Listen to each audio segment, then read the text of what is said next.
Welcome back to the Secret Passage podcast. I'm Dana. And I'm Shannon.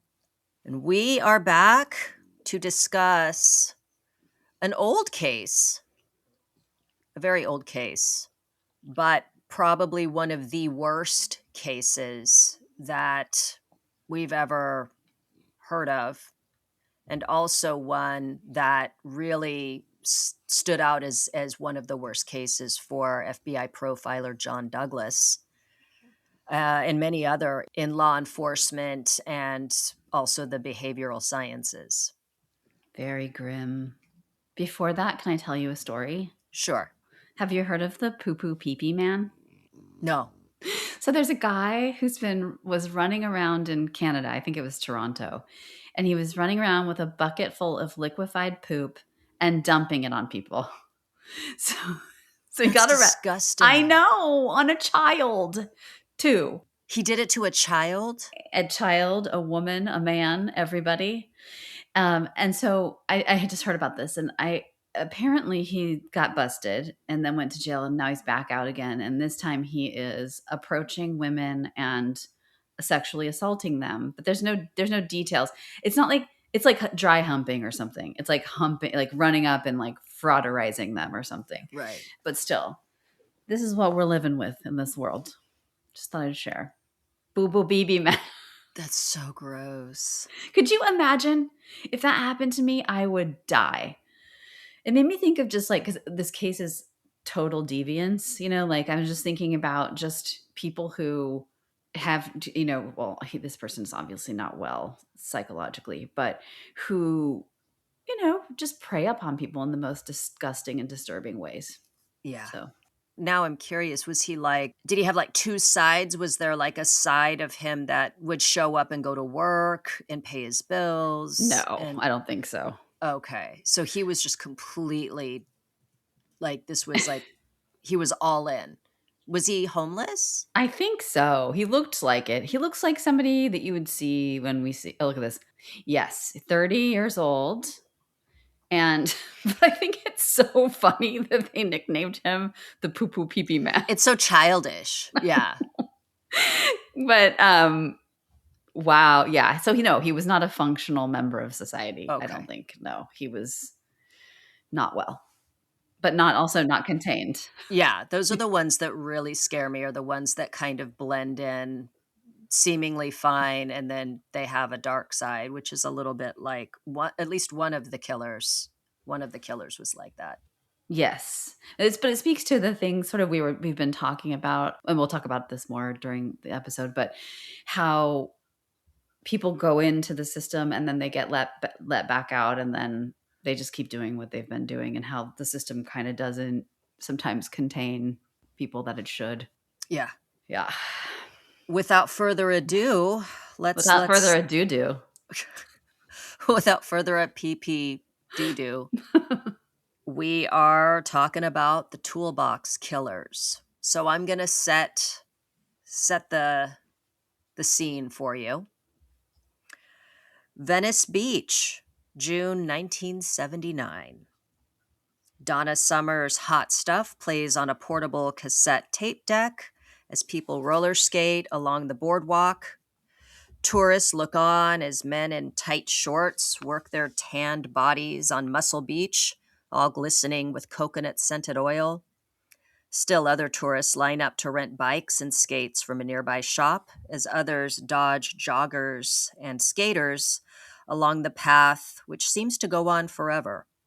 Palm trees sway in the soft breeze as the sun beats down, giving Venice Beach a sun-bleached quality like you'd see on an old postcard with California Dreamin' stamped across the front. As tourists wander about, taking pictures in the land of reinvention, wondering if they might cross paths with Farrah Fawcett or David Cassidy. A pretty blonde teenage girl moves deftly through the crowd in pink shorts, a yellow tube top, and white roller skates. Her feathered hair parted down the middle frames a lively sun-kissed face. She sees a group of her friends and stops to talk to them. Meanwhile, a silver van moves slowly along the Pacific Coast Highway like a shark beneath the water's surface, avoiding detection. The passenger rolls down his window, and a nondescript man leans out and takes a picture. The pretty girl in skates, now immortalized on Kodak film. This time she's lucky, though. This girl is lucky. She stands safely surrounded by her teenage friends, and before long she disappears in a throng of joggers, cyclists, skaters, and general passersby. This pretty young girl on roller skates will make it home for dinner, will start her junior year of high school that upcoming fall, will fall in love, and will live a full life. The man in the van, along with his friend in the driver's seat, continues on down the road en route to Redondo Beach, about 13 miles away. As day eases into evening and locals and tourists admire the sunset over the Pacific from the pier, a 16-year-old girl named Cindy makes her way out of church near Pacific Coast Highway. She's new to the area, visiting her grandparents for the summer. She has only been in town 19 days and has already found a job as an assistant at a medical office. She helps prepare children for their medical exams, and since over half the patients are native Spanish speakers, Cindy, who's fluent in Spanish, is a huge asset. Her kindness and gentleness with the children, along with being bilingual, makes her incredibly useful at that office. This evening, Cindy decides to leave the church youth group early. Some of the other teens think it's because she's feeling shy, since she's new and also maybe homesick for her mom and her boyfriend. Cindy only needs to walk a few blocks to get to her grandparents' house. The silver van approaches. Having driven around all day, the passenger window rolls down and a man speaks to her, offering her a ride. This isn't unusual. Cindy is beautiful with shoulder-length blonde hair. Men try to talk to her all the time, even men old enough to be her father. Cindy politely declines and continues walking. She sees a kitten on her walk home and stops to pet it. She doesn't realize that the van has driven ahead and is now waiting for her to approach. After spending time with the kitten, Cindy does just that. She begins to pass the van, but is grabbed and thrown inside. Unlike the teenage blonde roller skater from that morning in Venice, Cindy will never turn 17 and then 18. She'll never graduate high school. She'll never see her mother at the end of summer and proudly tell her about all the money she saved up from her job. She will never soothe the nervous children before their medical visits, and she will never have her own children. Because the men in the silver van, Roy Norris and Lawrence Bittaker, will rape and torture her and then finally strangle her to death. When Cindy Schaefer begged those men to let her pray before they killed her, Bittaker told her, "There's no God here, only devils." Cindy was driven into the San Gabriel Mountains about an hour and a half away, and her body was dumped off a mountainside. This was the beginning of a string of kidnappings, rapes, tortures, and murders committed by a duo that became known as the Toolbox Killers. Hmm. Cindy Schaefer was their first victim.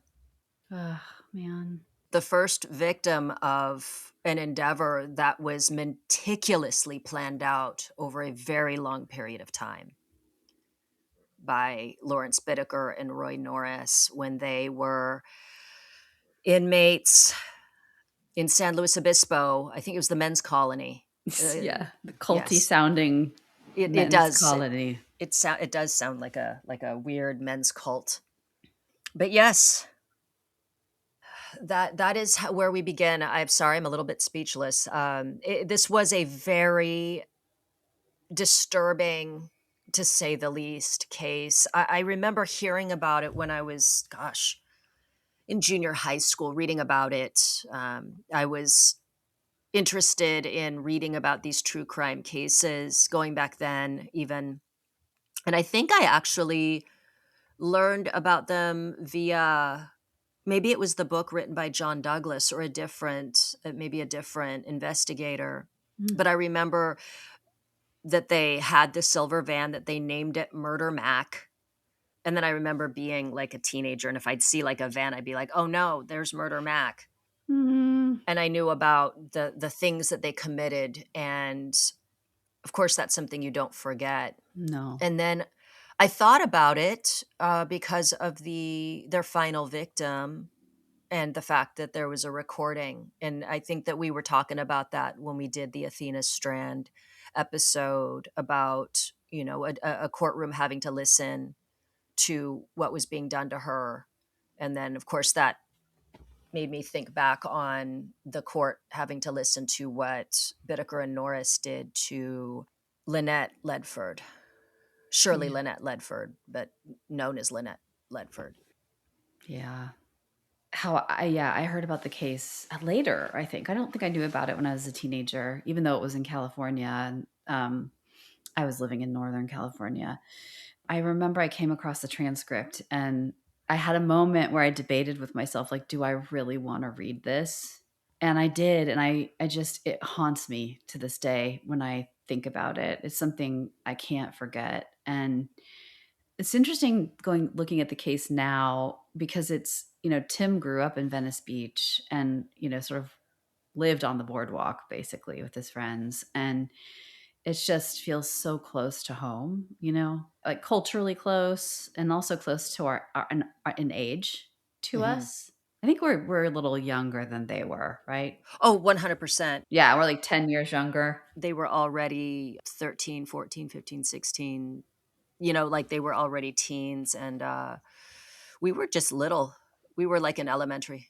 They were perfect though, right? Like they were the girls I looked up to. Yeah. Like they were all like they all sort of epitomized that time. Like California girls from the 70s and 80s, Yeah.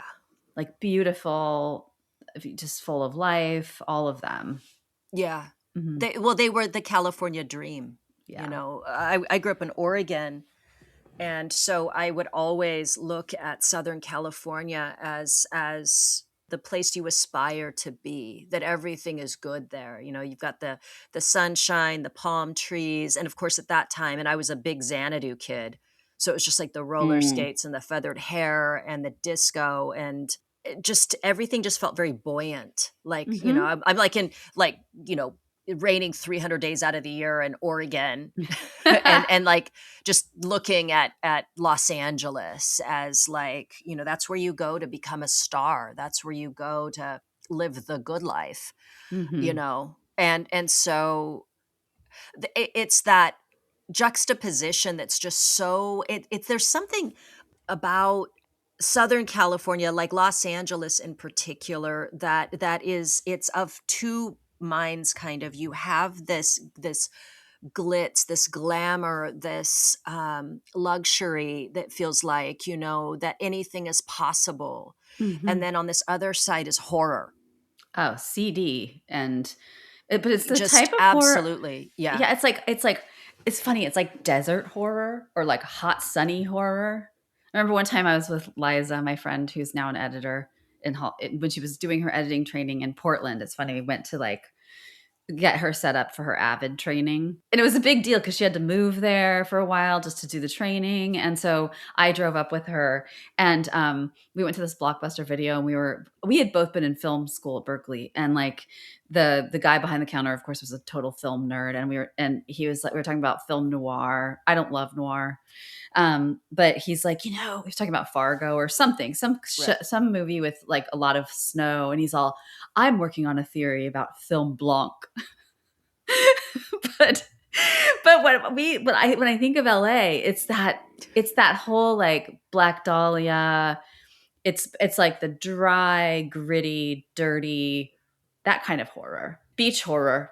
That you could be out in the sun and having so much fun and with your friends and waiting at the bus stop and like a block from the beach and you're just feeling like free and somebody comes to you in their van and says, "Hey, want to ride, ladies?" Like a Juicy Fruit commercial or something. And like you say yes and it just turns into this abject horror in the hills. Yeah, well, that's what I think about. I'm imagining, like, for example, Cindy Schaefer being pulled into this Ugh. van, just like very close to the Pacific Coast Highway.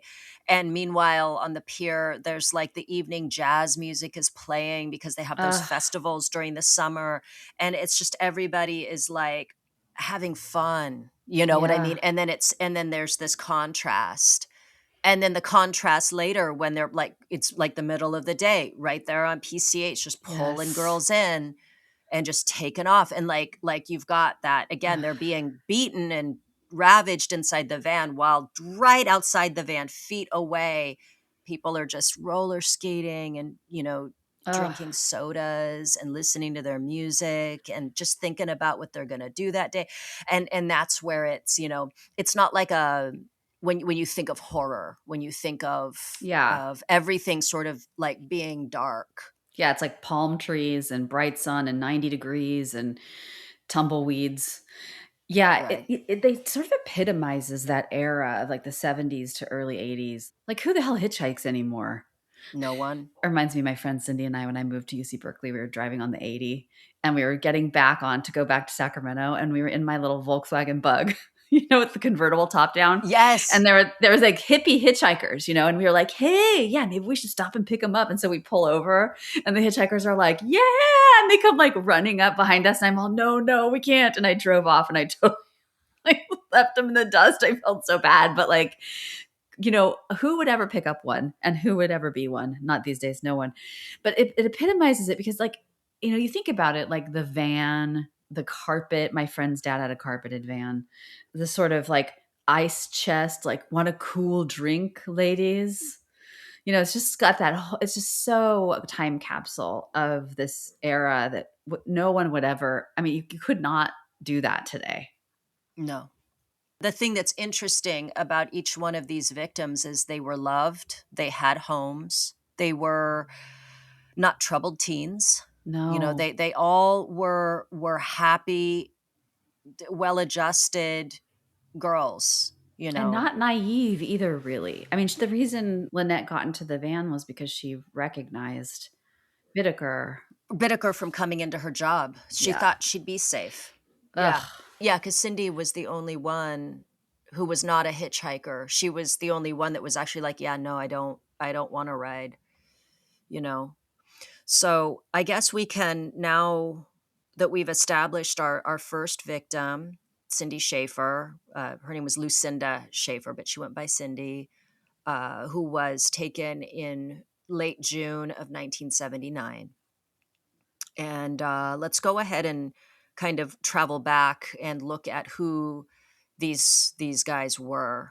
Lawrence Bittaker and Roy Norris, uh, the Toolbox Killers. A couple of real doofuses. Well, Bittaker was, Was I a mean, smart doofus. yeah, that's the chilling part, is he was the brains of the whole operation. So the Toolbox Killers were Lawrence Sigmund Bittaker and Roy Lewis Norris, who I guess we can just refer to as Bittaker and Norris just for ease. And yeah, they terrorized Southern California in 1979, the LA County, Los Angeles area. And the way that they earned their nickname was because all of their weapons of choice were tools, like literal tools, pliers, wires, an ice pick, Sledgehammer. sledgehammer, things that you would find in an actual toolbox. And the van was purchased by Bittaker, and then he constructed the interior to their specifications. He created a torture chamber, basically, that also doubled as a hangout pad. Hence the shag carpeting. There was a bench bed that he had installed or built in there, and then always had, well, as they called it back then, grass marijuana and beer, sodas, and things like that in an ice chest. So it was A bachelor pad. like, yeah, a bachelor pad fit for two serial killers. So during this, I guess you could call it a spree. It went from about June to, I'll say November 1st. Halloween night leading into morning was the final. They killed their final victim before they were apprehended. So it was a spree that took place, and in that period of time, they had kidnapped and murdered five teenage girls. So we'll go back to the beginning. Let's learn about these guys. Lawrence Bittaker was born September 27th, 1939, in Pittsburgh, Pennsylvania. He, unsurprisingly, had a really awful childhood. He was not wanted. His mother was a teenage girl. He was not wanted. He was bounced around a lot, from living with relatives to living with, I think, in and out of like some foster care. He was abused by his mother's various boyfriends. I'm not sure if she abused him herself or not. The mother, that's the one who adopted him, the aunt, she was the one who had put out cigarettes on him. So unwanted by his mother, abused by mother's boyfriends, abused by relatives, and he struggled, of course, quite a bit to fit in. Knew from an early age he wasn't wanted. No one wanted him. Hmm. He then started to exhibit some troubling behavior. Of course, he liked to break into people's homes. He liked to kind of terrorize people by making it clear that he had broken into their home and had actually just moved things around to unsettle them. He was like a kind of a peeping Tom. He'd observe people, stole. A lot Yeah. of what you would see with antisocial type traits, and Mm. displayed early behaviors of sadism, which I guess you would count that kind of terrorizing people as sadistic behavior. Oh yeah, he also did hurt the animals on the bunnies. They had rabbits, and he, Right. yeah. That's what you find in early serial killer behavior. He hit all the kind of marks of what goes into a serial killer. Hmm. When he was originally put behind bars, he was administered an IQ test, and he tested extremely high at 138. He had an IQ of 138, which borders on genius, I believe. Hmm. Extremely intellectually intelligent and skilled. He was skilled. He was good at things like, probably would have been really good in engineering. He had a Hmm. strong capacity for things like like technical type stuff, mathematics, etc. Eventually, he was sent to prison after stabbing someone at a Ralph's supermarket. He had decided to steal a steak. He had the money. He Hmm. had money. He just, again, he wanted to steal, and wanted to see if he could get away with it. And so he had like a knife hidden just for, I guess, his own, like if he was to be apprehended. And of course, a clerk caught him, approached him, and Bittaker reacted very quickly and stabbed the guy. And the guy narrowly escaped death, Mm. and Bittaker was put in prison, where he met Roy Norris. Roy Norris was born February 5th, 1948, in Colorado. He also was not wanted. His parents, the mother found out she was pregnant, and to avoid the stigma of being an unwed mother, she and his father married, had him, but didn't want him, and made it clear that they didn't want him, that he was an accident. And I believe he ended up in foster care, right? Yeah, I think that all his siblings, yeah, they kinda were like, "We don't want you guys," and Right. then left them all, yeah. He was a rapist. He, from an early age, was showing that he was a pervert. I think he said something very sexual and inappropriate to his aunt. Mm. He ended up as a serial rapist and had gotten in trouble for it previous times, but he nearly killed a San Diego State University student when he assaulted her. Just like took her completely by surprise, just jumped on her, threw her to the ground, and began slamming her head into the ground. Prior to that, I believe he had sexually assaulted like a Burbank housewife, I think, right? He did the San Diego State first, then he went to Atascadero State Hospital for mental stuff, and then for 5 years, and then they let him out, and then right away, he ended up raping the housewife. Right away, too. Yeah, Like yeah. like no control whatsoever, and then just like blitz attack almost on this San Diego State student. He's just absolutely evidence that rapists and child molesters will always reoffend. They seem to just really have no control. So after the housewife that he assaulted, that he raped, he ended up at the men's colony in San Luis Obispo, where he ended up meeting Bittaker. And the two men became friends.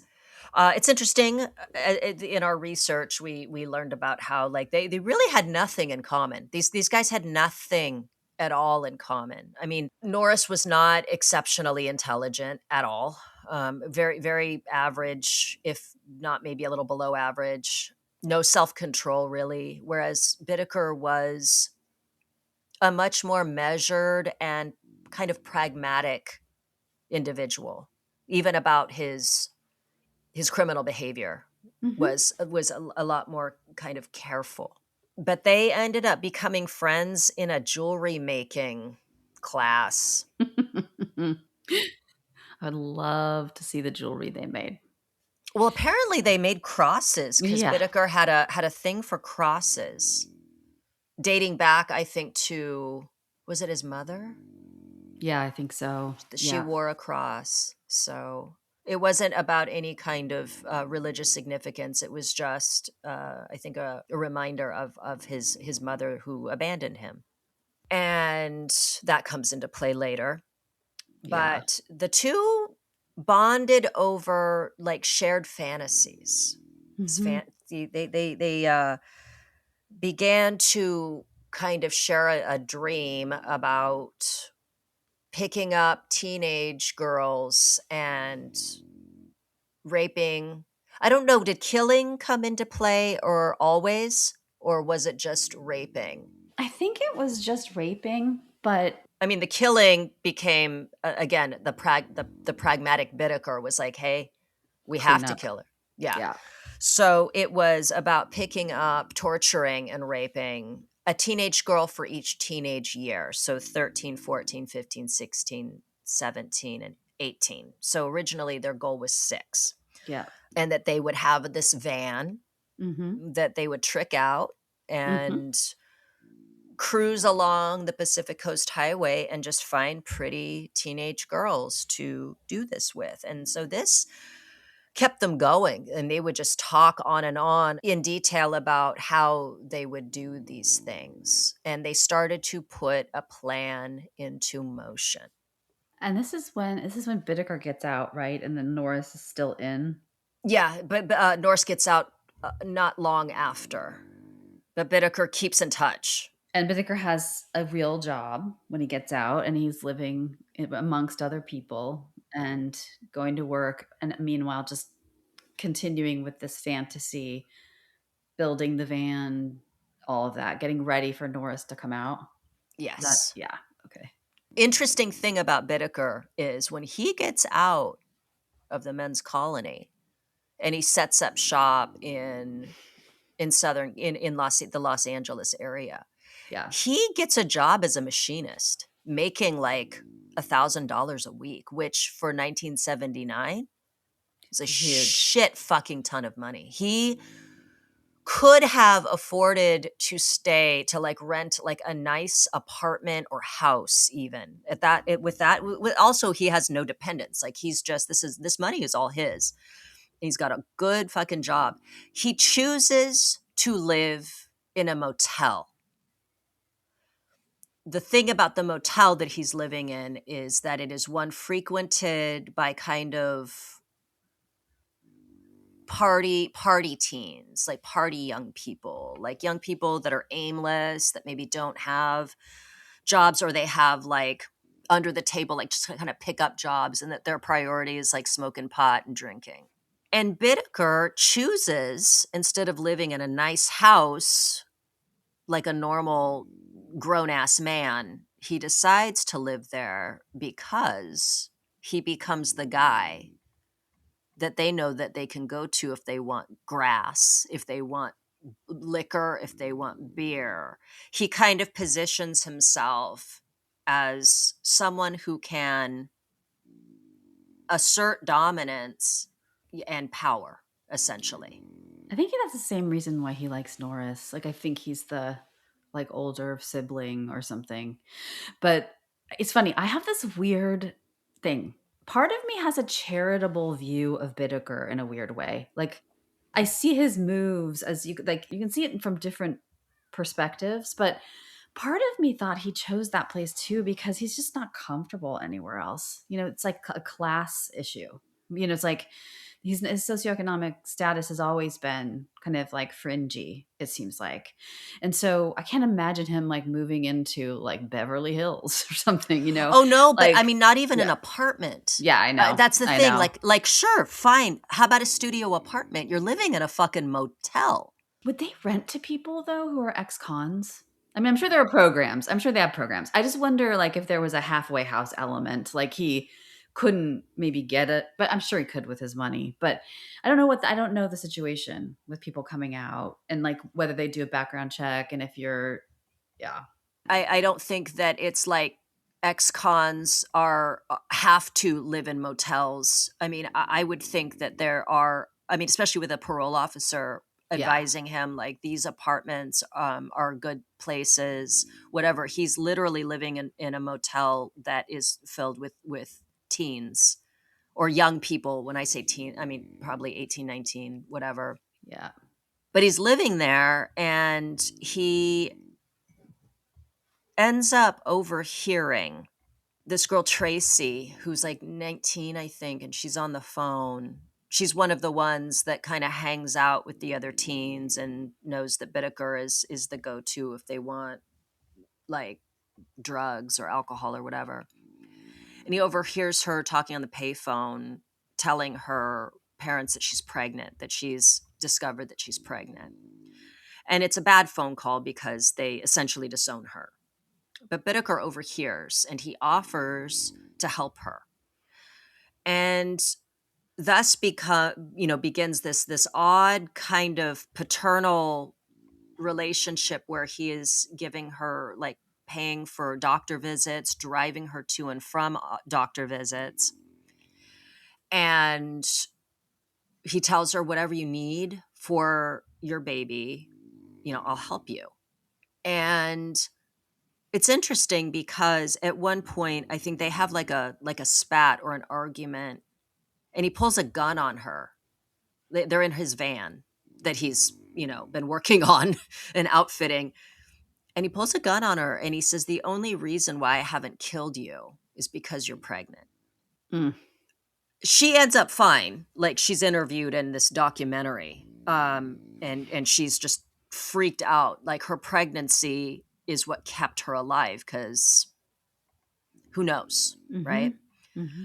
And I don't know how serious he was when he said it. Mm-hmm.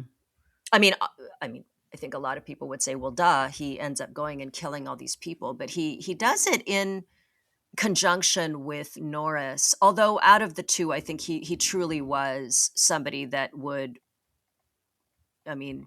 kill and like not blink. He almost killed the clerk at the grocery store. Although that was like an impulse that seemed uncharacteristic of him, given his tendency to really think things through to their like logical conclusion, right? Yeah, it shows that switch though, the switch that goes off. And the way he described it was like it was passive. A knife just appeared in my hand and I had stabbed the person. Like he didn't Yeah. feel like it was his own volition. And like it and when Laura Brand, who we'll talk about later, but like when the person who interviewed him, who was the criminologist, Who befriended him. yeah, it caught glimpses of his sadism in little remarks he would make, and that's what that reminds me of with this woman. Pulling out of the gun is more than making a remark, but like, that he had this flare of rage, Rage. and you're lucky there's this thing here stopping me from pulling the trigger. So yeah, you could see how he underneath the surface there's just this sort of boiling. Right. So eventually Norris gets out of prison and he goes to meet up with his pal, Bittaker. And they start laying the groundwork for this plan that they have. Scouting out parts of the San Gabriel Mountains where they will take the victims. They break into like a fire road. They find a fire road there that's secluded, and they break the lock so that they can access the road. And they take pictures, and you can see in the pictures like pointing to the edge of a cliff where they plan on disposing of bodies, pointing to like the mountain ranges of where they are, pictures of the van. And all of this they're sharing with this friend of theirs that's, I think, still in prison. Yes, I have his name. I think they had actually in prison too been talking with him about Oh, he partook in their brainstorming sessions. right. Joseph Jackson. Yes. And so he would receive these pictures and letters and things like that, and it really shows the careful planning that I imagine Bittaker was completely behind all of that. I picture Bittaker being like the jockey, and Norris is like the horse that's just waiting for like the gun to go off so he can just fucking take off, galloping. Mm. And then on that fateful day at the end of June 1979, Murder Mac is all set to go. Sorry if you can hear my dog snoring. You totally can. He's so Yeah, cute. I'm so sorry, guys. He's deep in sleep, and if I wake him up, he's gonna want to sit on my lap. They go out and they are driving along PCH. They're taking pictures of pretty girls, and it just fantasizing, Totally. sizing them up, just looking at these Practicing. girls. Yeah, doing like dry runs, I would imagine, and strategizing. Yeah, they were talking about like what snacks do we offer? And what do we say and when and yeah. Which is so strange. It's like, does this shirt go with these shorts? I'm like, you're gonna Totally. fucking kidnap these girls and murder them. Like what's with all the kind of like, Hospitality? yeah, Would you like a cold beverage? oh, I'm so sorry. I don't want to seem rude. That's when they happen upon Lucinda Schaefer. They'd been driving around for what was it, 15 fucking hours? Like in that length of time, they could have gone from San Diego to like Seattle, Washington or something like that. Like they were they were just driving forever. And this is from the 70s when gas was really expensive, right? I'm just thinking. But Anyway. Bittaker was making that machinist money. That's true. And he's not spending it on renting a nice apartment. So plenty of money to spend on gas. But yeah, they pick up Cindy Schaefer, and she was the description that comes up a lot. I found this really sweet kind of profile on her online. It was hard to find out too much about about a lot of the other girls. There was a little bit about Andrea Hall from her sister, Mm-hmm. and nothing. I couldn't find anything about Lynette. Mm. Just very, very brief. But Cindy, uh, Cindy was gentle and kind, are the descriptions that come up about her, and Mm. smart. She was smart, and also had big dreams, big plans. I mean, she had legitimate plans. There was nothing aimless about her. She had a very she was very focused, and wasn't from there. I mean, she had been living in, she was born in Texas. I know her parents divorced. I think she had been living in Oregon for a period of time. In Mexico City, she had learned Spanish. That's why she was fluent in Spanish. And her mother was traveling. She was working, I want to say, in Mexico City. And her brother was in college. And initially, when a lot of these girls, quote unquote, disappeared, there was nothing that would. It's not like today where there's CCTV footage or cell phones or anything to track movements. They thought perhaps she had gotten so homesick that she had traveled to Mexico City to meet up with her mother, but then her passport and all of these things Really? were found in her room. She was living with her grandma. Yeah, she was there for the summer Okay. just to work. She was supposed to work for the Oh. summer and then meet up with her mother after. Oh, God. And so that was the thing. They were like, wait a minute, nothing is missing. Like there was nothing missing. They contacted her brother, who was going to college, I think somewhere, maybe University of Missouri. He had Mm-hmm. not heard from her. Mm. And so then, you think she had to have been kidnapped. Yeah, so that was, they kidnapped her. Mm. They terrorized her. They didn't have, like, I mean, this is a crude way of putting it, but she was kind of their test subject, if you will. Like, that she was the one that Norris was like, what do you mean we don't have to kill her? And Bittaker explained, no, she's seen us. You're already, this would be your third strike. Like, Yeah, like, duh. yeah, like we have to, we have no choice. And so I believe Norris threw up because it freaked him out, like she wasn't dying easily No. from strangulation.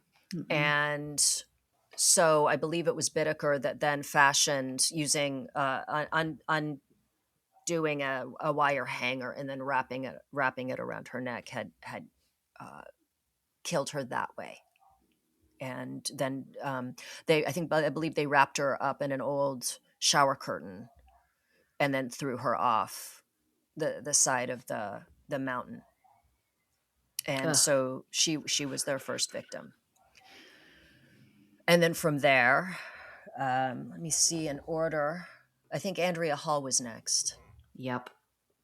God, when I think of like Cindy Schaefer, it makes me think of those movies we watch about like the snow bunny running across the field, and then you see the fox or you see the predator coming after the bunny. It's just like there's something so innocent about her, and so I mean, I think this whole case is like it really made me. It was like an epic meditation on the human predator. You know? Yeah, that yeah. Ugh. And then later, Bittaker had the fucking audacity to essentially blame her for her own kidnapping and Oh murder. yeah, she lacked situational awareness, according to Bittaker. Right. Makes you want to just kick him in the teeth. Yeah, it's like not to victim blame, and then proceeds to victim blame. Ugh. So Andrea Hall was, let me see, how old was Andrea? Was she 18? Seemed a little older. Yeah. Yeah, she was 18 and was also kidnapped in Redondo Beach. Bittaker and Norris had spotted her, Mm-hmm. and they were like kind of like cruising up, and then at that point she gets into a different car. If only they had just given up at that point and went to look for someone else. But Oh. they didn't. They figured that she may very well not get taken all the way home. Very often a hitchhiker will get picked up and they'll say, okay, this is as far as I'm going in this Mhm. direction, drop you off. They pick up another ride and head further, almost like buses. Yeah, and they stalked her car to car. Yeah. Ugh. Until they pulled up and they said, hey, you need a ride. And she said, yeah. And Mm. she got in, and Norris was hiding. I believe this is the point at which he was hiding in the back Mhm. under, I guess, the makeshift bed or the platform, whatever it was that Bittaker had built back there. He was hiding under Mhm. it. And so Andrea gets into the front passenger seat, believing it's just Bittaker and just his van. And Bittaker offers, hey, if you want, there's drinks in the cooler in the back. So she gets up and she goes back there and then is overtaken by Norris. And from there, the rape and torture started all over again with a new victim. Mm. I am not sure if this is where the ice pick was used, or if the ice pick was used later. They used it twice, and one was so. I'll look it up. She's the one that Bittaker killed, and before he did, he had his camera out, and he right after he told her that he was going to kill her, he He snapped a took a photo of her picture. face. Ugh. By the way, Tim and I had a long conversation about ice picks the other day. No one has an ice pick these days, but Who the fuck uses ice picks we had besides an we you had did? an ice pick. I would take that thing to bed with me. I was a latchkey kid, so like if I got home and I was nervous, I'm like, is there someone in my house? I would go in the kitchen and I would take a knife with me. But the ice pick was always my favorite tool. Like if someone was gonna bust into my house, I would take the ice pick and I told Tim we had an ice pick, and he's like, "Why do you guys have like a block of ice?" And I'm like, "No, we just had ice at a fridge that made the ice, and then it would get like glommed together sometimes, and so you would take the ice pick and pick it apart." But we had the exact same ice pick they had. I'm laughing only because no one has ice picks, and we did. I wonder if there was a resurgence though after Basic Instinct. How much you want to bet? We should look that up later and just see, like, was there suddenly like an influx of like ice pick purchases because of Sharon Stone's character in Basic Instinct? I don't remember the ice pick from there. Oh, because she stabs in the opening of the movie. It shows it. Yeah. I think it's supposed to be her, but she ties the guy up and she Oh, is having sex with him, and then she stabs him with an ice pick. And then later wow. on, you see her breaking up a big block of ice with an ice pick, and Michael Douglas is like, "You got something against ice cubes?" And she goes, "I like sharp edges." Anyway, I don't know why I remember that, I but remember nothing about that movie except for that the she showed dialogue her is so crotch. bad in that movie. Yeah. So couldn't find it. It would take me too long. But I think she is one of the people that they use the ice pick on. Yes. Her, and then I believe one of the 13-year-old girl later. Yeah. So, and that is the thing that Norris and Bittaker enjoyed, was having a Polaroid camera, because they could, take obscene pictures of their victims and force them to do lewd things. And then they would photograph them. And then, of course, also the sadist Bittaker letting Andrea Hall know that he was going to kill her, and then capturing her expression, her reaction. And then they would use these photos essentially to jack off to. Like they would like share them back and forth like porno mags. Yeah. And so Andrea Hall was also taken to the San Gabriel Mountains. I don't think that they killed her beforehand. I think they killed her in the Yeah. mountains. Mm-hmm. And then pushed her body off the ledge. I believe she was bludgeoned to death. I don't think she was strangled. Yeah, all I know is they threw her off the cliff and they took a Right. photo of her before. And I think it was Bittaker alone who did that. I want to say they sort of blend together in my mind. It's hard to distinguish because they did a lot of the same things with the different Right. girls. I think Bittaker took her off to separate to rape her away from Roy Norris because he wanted to do boyfriend girlfriend stuff. Was that her or was it someone else? I don't remember. But there was, he would do that because he felt weird doing the stuff with Norris there sometimes. And then he killed her. Yeah. Oh, oh, God. They never found her body, by the way. There's a pattern.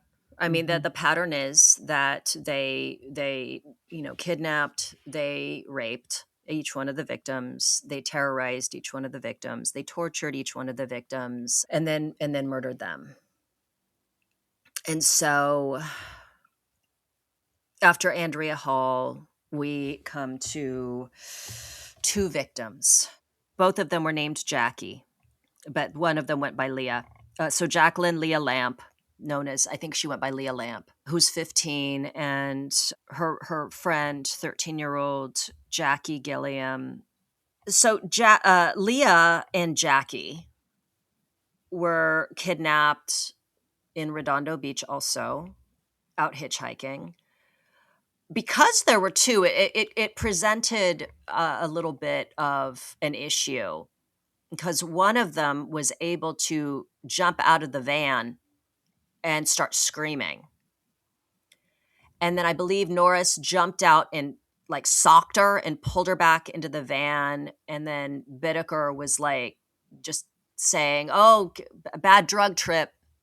Oh God, they hit her in the head with that sock filled with lead balls. Yes, like a sap, I think is what it's Yes, called. and she Just, was right there in front of the tennis courts outside yeah. of the van. Mm-hmm. Yes. Yep. Ugh. So close. And they kept these two alive overnight. They took turns sleeping next to the girls in the van, which I can't imagine. I cannot fucking imagine Ugh. the terror. And then they were photographed doing obscene things. Again, 13 and 15. They were photographed doing lewd acts and posing. And in one of the pictures, you can kind of see a black eye forming. Ugh. And Making her smile for the yeah, camera. and then they were murdered, and Jackie Gilliam was stabbed through the ear canal with an ice pick. In both cases, with Andrea Hall and with Jackie Gilliam, the ice pick didn't kill them.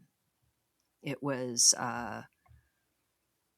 they were killed via strangulation or bludgeoning. I think strangulation, it was the primary means of actually like killing them, Mhm. using the wire hanger. Mhm. After these two, a fair amount of time actually passed. They took a break, almost 2 months.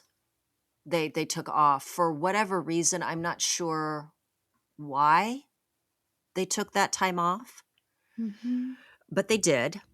And then finally on Halloween night, they got their final victim. And this one was not along the beach. This one was actually in like Sunland, which is a part of it's LA County, but it's kind of like near like Sun Valley, like off the 18 freeway. If anybody is from around here, like you know. She had left a Halloween party. Lynette Ledford. Her name is Shirley Lynette Ledford, but she went by Lynette Ledford. And she had left a Halloween party and was heading home. After attending a Halloween party, Shirley decided to hitchhike home. Oh, God, why? Why hitchhike? Sorry. I I know, just dude. don't understand. I know weren't I guess the news wasn't getting around. I guess they had no bodies. There was nothing in the newspaper. Like women are being plucked off the streets and murdered because they didn't know. Yeah, okay. Yeah. But Lynette sees Bittaker driving the van, and she recognizes him as having come into her job where she worked in. I think she was in a restaurant working in a restaurant. She was 16, and her picture's so haunting. There's this picture of her that is just absolutely haunting. She Mm. looks just very, very sweet, very angelic looking. Just a 16-year-old girl, nothing tough about her face, just very soft.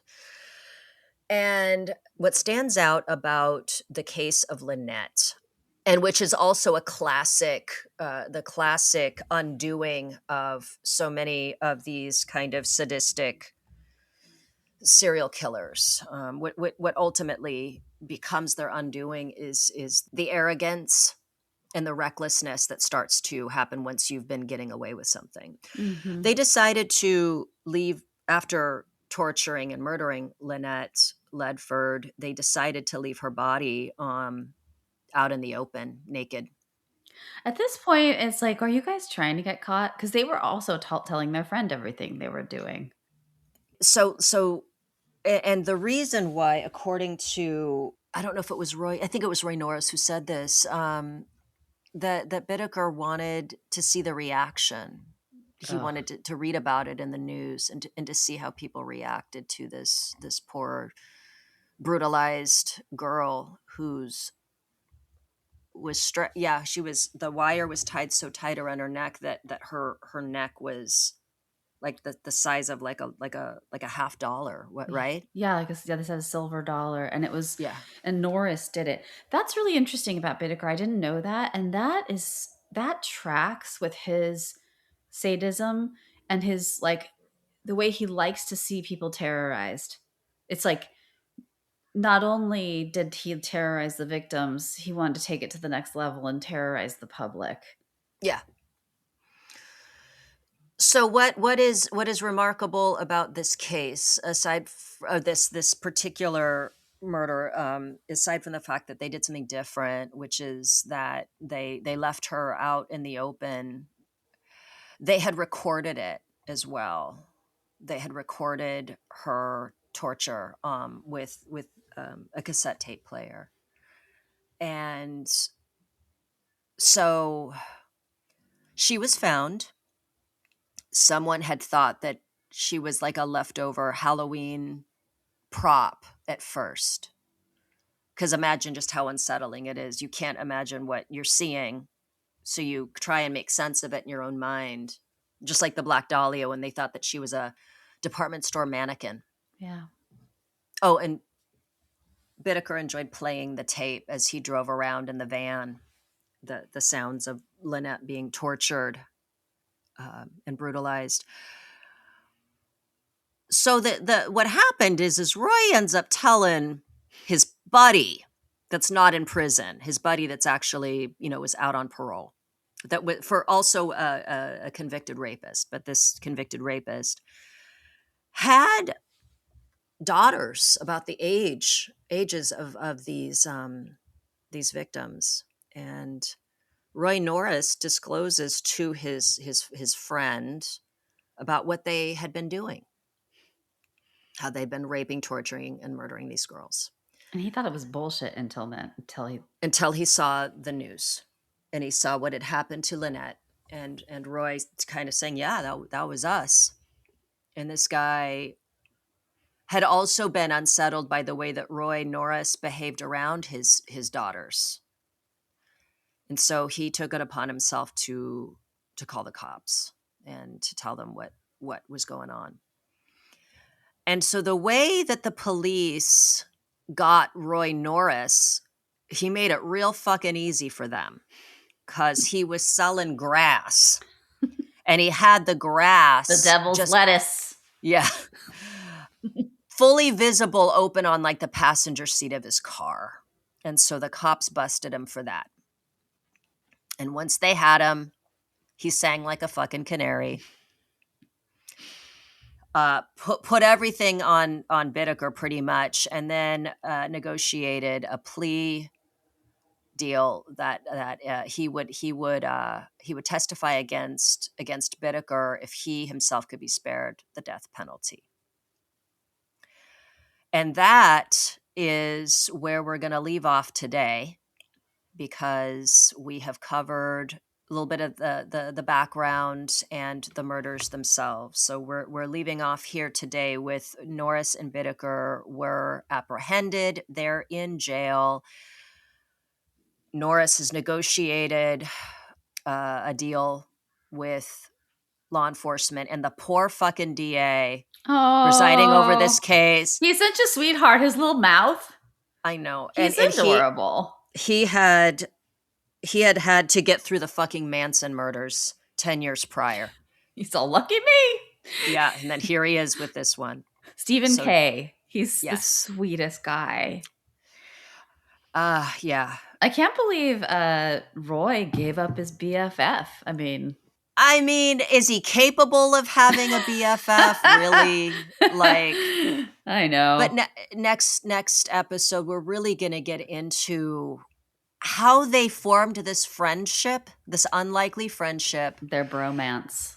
And also just what I find fascinating is separate from each other. Mm-hmm. Was Bittaker destined to be a murderer? I don't know. He's definitely a sadist. He was 100% a sadist, and he had a short fuse. Maybe it was inevitable. Not this. I don't think that he was necessarily ever going to be a serial rapist like Roy. I think they combined. It was like the grotesque, like. Mm-hmm. I think of this sounds terrible, but like Wonder Twin powers activate, and they like joined together and then became this. Yes. But separate from each other. I think that Roy Norris probably would have just been a serial rapist and then eventually caught and thrown in prison again for an unacceptably short period of time before he's let out again. Bittaker, I could see being eventually killing someone. Yeah, in a rage. Maybe not raping. But more of like an impulsive, like freaking out. But anyway, we'll discuss it more in our next episode. We'll get into the trial, what was on the audio tape, and the aftermath. And we'll discuss also Laura Brand, the criminologist who formed a friendship with fucking Lawrence Bittaker while he was in San Quentin. Yeah, and then we'll talk about what we think about, would we have stayed in the courtroom and listened to that tape? Also, can people be rehabbed? That whole issue. So when I was talking about this with Tim, he mentioned, why is there so much of a focus on true crime these days? And I don't know, I had a thought about it, and I would love to hear your thoughts about it next time when we talk about it. Because, I mean, it's crazy to me that we prepare ourselves for all, I imagine early humans, right? You wouldn't just live amongst saber-toothed tigers and not prepare yourself to fight against them, right? And I feel like we don't have very many predators now as humans. We were prey. We basically evolved as prey animals. So we have the nervous system of prey animals. But we live in a world where we just don't have that many predators, right? And so, nowadays I feel like we focus on things like viruses or illnesses like cancer and human predators, right? As like, those are the threats to us, or natural disasters, I guess, too. But just the whole phenomenon, like, and at the same time, we don't really adequately prepare ourselves or for protecting ourselves against them. You know what I mean? Like, we're not learning self-defense as children in elementary school. I mean, I know that like this isn't to us. It seems like it's more widespread than it is because we're hyper focused on true crime, but it is still a threat. And like it's weird to me that we're so fixated on it in a way as a culture, or some of us, but there's such a lack of real taking up of the self protection thing, right? Like if those girls had known jujitsu or had like a thing, brass knuckles on them, or or pepper spray, it would have been a different situation. Yeah, I think that there's some of that. There's also, I've been reading that book, Hmm. Morbidly Curious, about why it is that we can't look away. I mean, I think it's always been human nature. I mean, look, they used to Yeah, have hangings in town squares. totally. People loved to, I'm not going to say loved, but they were so fascinated by these things. And Yeah. I think we always have been. It's again the rubbernecking. It's not that we are bloodthirsty and take pleasure in the suffering of others, but it is fascination, fear response. I mean, first of all, we Hmm. we will all die. Like that is inevitable, Yep. and we understand it, we recognize it. And so by observing the untimely demise of another person, it's a reckoning. I think every time we see something, it's a reckoning. And then, of course, I think through the grotesque, uh, things, the torture, the murder, and stuff of these people. There's also, I think, for a lot of us, like I mean, I guess we would count ourselves in the true crime community, but alongside people like Annie Elise and Stephanie Harlow and Derek and all that kind Yeah. of stuff, it's there is a bearing witness. There's an empathy, a profound compassion and empathy for not just the victims themselves, but the families that Hmm. are enduring these things. And I think there's a little bit of a, there, but for the grace of God go I. Hmm. We never want that for ourselves, so we try to tell their stories, and also just I guess encourage others to kind of bear witness to the suffering of others, and to be loving and compassionate.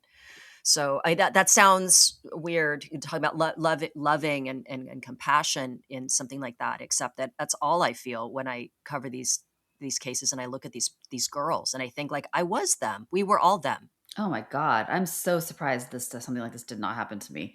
I've taken so many risks. But yeah, it's interesting to me that some people are just absolutely like, will not hear a single thing. Like I have friends who, if I can't even broach this stuff with them because there's just a like hard no, like. And then one of our listeners made a comment on our Instagram page about how kind of like ingesting this content can make you, so it can hurt you, could be really harmful for your psyche.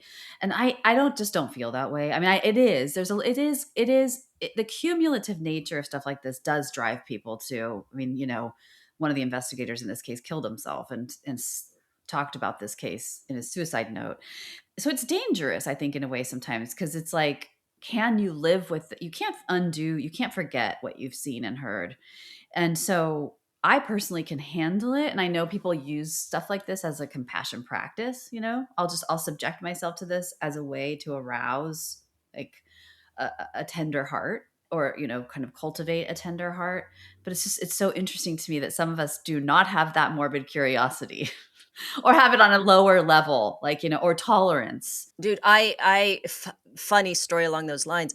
I had a professor, not a professor, my rowing coach when I was in college. The movie Seven had come out, Oh, and she was just had gone to see it and was like, thought that it was just going to be like a thriller. Of course, it's basically a horror movie.